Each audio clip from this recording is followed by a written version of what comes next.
Yeah, so today is Transformers Bumblebee Studio Series number 83, Soundwave. And as a big Soundwave fan, I'm very relieved that they've gone back to his sort of iconic look. I mean, we all know Soundwave at this point as being initially a tape deck and blue, white, cassette window in the front, shoulder cannon, this sort of head sculpt. Red or yellow eyes, depending on your preference there. The yellow eyes were the toy version, and the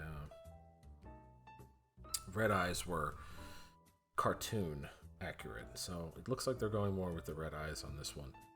And the box is pretty standard. I think they're going to get rid of these plastic windows altogether. I think Hasbro's going more on the conservation side. The sustainability side and plastic is out, although we do have a great piece of artwork here of Soundwave from the Bumblebee movie, and that's carried over in the front and the back. Now, everyone says, what does he turn into? What is that? That's a good question. He's, that. What is that there? We don't know. Honestly, with Cybertronian modes, you can say, oh, it's a spaceship. Oh, it's some kind of transport. Oh, it's this. Oh, it's that. Their vehicle modes don't have to be anything like our vehicle modes. We do start to see some parity with some of the other characters where RC is going to look like a vehicle. Brawn looks more like a vehicle. Ratchet looks more like a vehicle, definitely. Optimus Prime, Bumblebee. So I think with Soundwave, they just couldn't easily settle on a vehicle type truck mode that made sense, or much of a flight mode that looked like it could actually fly. So they tried their best, and really what the takeaway here is going to be the bot mode, of course, because Soundwave is a big bot. And all right, well, let's get him unboxed and take a look at what is bound to be a great representation in at least bot mode for Soundwave, something that's affordable, widely available. It's not 3.0 or whatever they're calling themselves nowadays. It's not premium. It's not $100. This is retail price. I forget what I paid for it at Walmart. I was so excited to see it on the top shelf, I just grabbed it and ran for the checkout. Picked up a few other things, but it was definitely a let's get the heck out of here. I'm glad I got my hands on one. I'm sure there'll be more quantities available as time goes on. It's definitely a wide release. And here is Soundwave.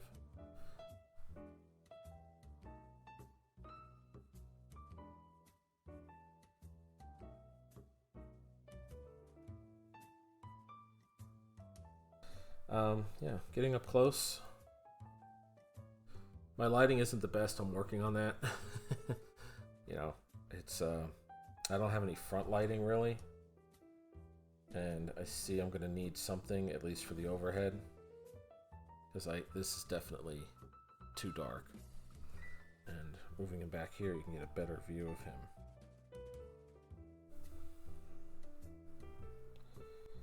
But yeah, this is pretty nice. This piece lowers and raises. You really can't get any pivot on it. There's no point to pivot it that I can see. It's just a solid piece of plastic with a hinge. But here he is, the main man, Wave. Not Shockwave, Soundwave. Shockwave's a jerk anyway, isn't he? So, what you're probably starting to see is that there are some articulation shortages here. Some articulation woes, I would say. But we'll get started with what does he have. He has a head sculpt that can look up. Not a lot of down. Turn. Left to right. you cannot get the... you get a tiny, tiny bit of tilt. That almost doesn't count. His shoulder cannon can get up and go out of the way. You, again, cannot really turn it on this. You can turn it on this, where the port where it plugs in the back. I don't know why you would do that. It's slung a little more that way or that way, but it's really... it looks nice, but it's not functionally great. So let's proceed downward here. His arms go all the way up. This will get out of the way, obviously, for the arms. He does have bicep swivel. He does have a pretty deep elbow bend there. That's not bad. Looks like he has another joint there for transformation, but that's starting to come out the back of his shoulder pad. We're not going to do that. And obviously a little bit of waist twist, but you start to come up with this loincloth piece here that will get out of the way, but it's not great. You can certainly work with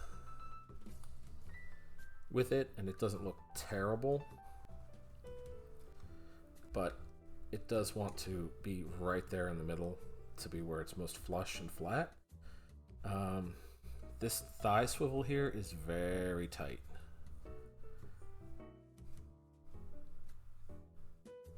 This side, not so much. Oh, my glove got caught.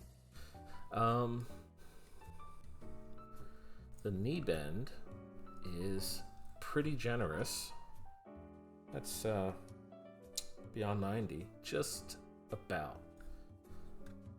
You get a little extra there. You would think you'd want a little more, but he's a pretty bulky character. I think what the best part of this knee hinge is that you can cover down on it with this pad, this knee pad. That's kind of neat. And let's see. Let's square him up again. His feet can go back. Wow. I think that's a transformation joint, really. But it aids in the articulation, and he has a great rocker. So he can get into some really widespread poses with his legs. I mean, look at that. That's not bad. And he could probably go wider. Yeah, he can definitely go wider. Nobody really uses the old splits, the Johnny Cage, so to say. But with the plate in the front out of the way, you do get the full front to back split. That's not bad.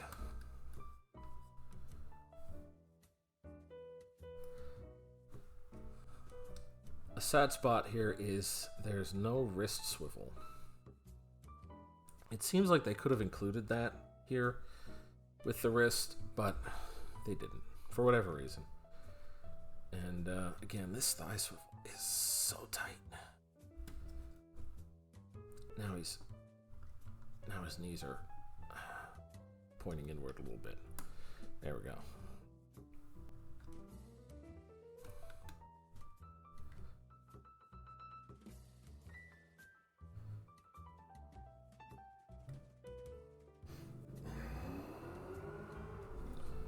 So there we have Soundwave. Looking pretty badass, actually.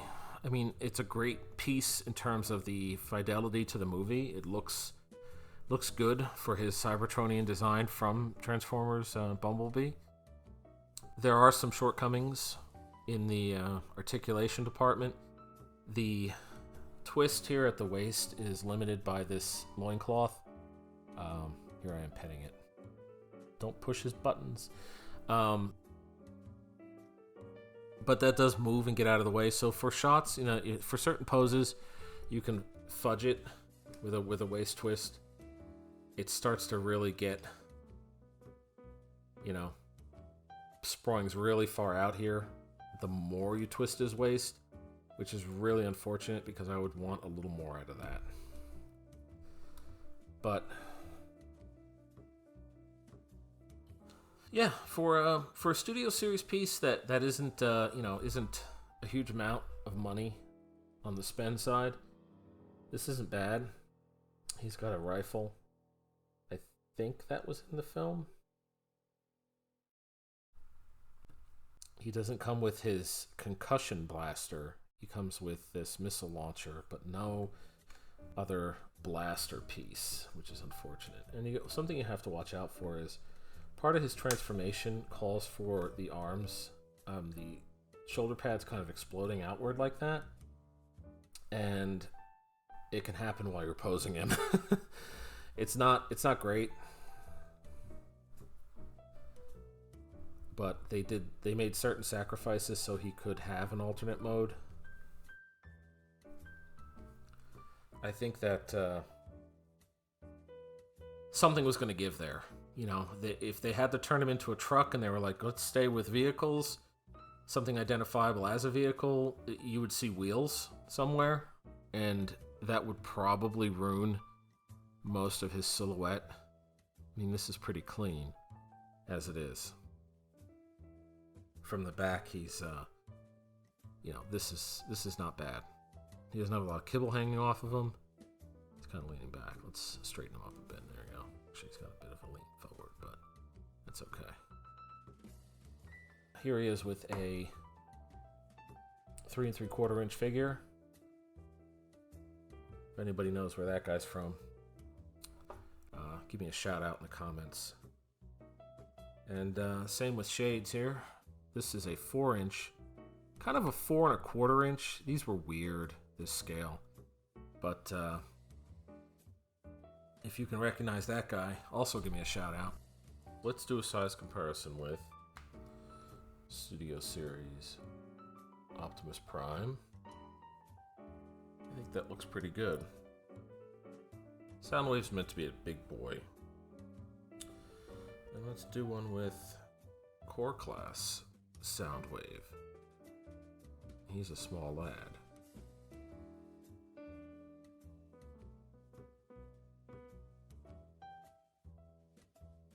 I love him, by the way. He's great. Loving these small figures. Core Class is great, but they did a really great job on Core Class Soundwave. And just to bring in a 6 inch, this is, let's make sure he stands up. 6 inch Spider-Man 2099. That's the old one. He's a little more metallic blue than the new release, but there you go. So he's a little over 6 inches. Yeah, especially with this thing sticking up. Let's put this down. He's a little over 6 inches. And there you go. And I have tons of sound waves. I didn't bring them all down, but I have a lot of sound waves. And yeah, I think he'll fit in pretty good with the collection, especially the Studio Series stuff. I don't have many Studio Series. I did have a pretty decent collection that I let go of recently because I just needed some space. And I'll probably go in on the more the Bumblebee movie figures and just keep it around that because it sticks more with the type of collection I'm going for, which is kind of G1. That was my era. I'm a G1 fan. I'm not a G1 diehard, but I do like G1.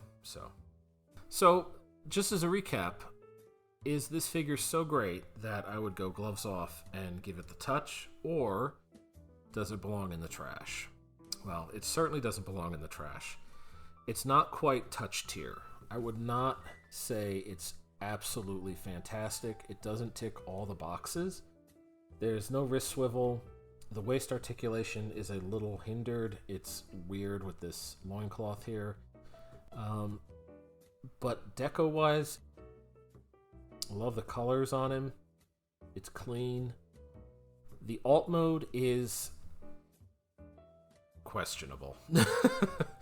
It's incomprehensible. I'm not a big alt mode man, you know. I'm not a big alt mode fan, but I would want something for people that like that sort of thing. Just something that made a little more sense and isn't just a glob of parts put together into a shape that just doesn't look like a man quite. It looks more like a something.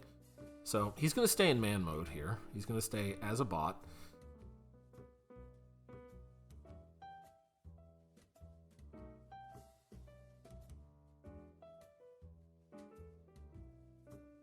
He's definitely going to have a place in my Soundwave collection. It's a great look. It's an affordable piece. You have core class Ravage coming out that'll complement him nicely. Maybe they'll do a few more cassette bots in core class. I know they don't really turn into cassettes, but they're cassette-like. They're those characters. So, yeah, I think that this is a nice piece. Yeah, not top marks, but he's almost there.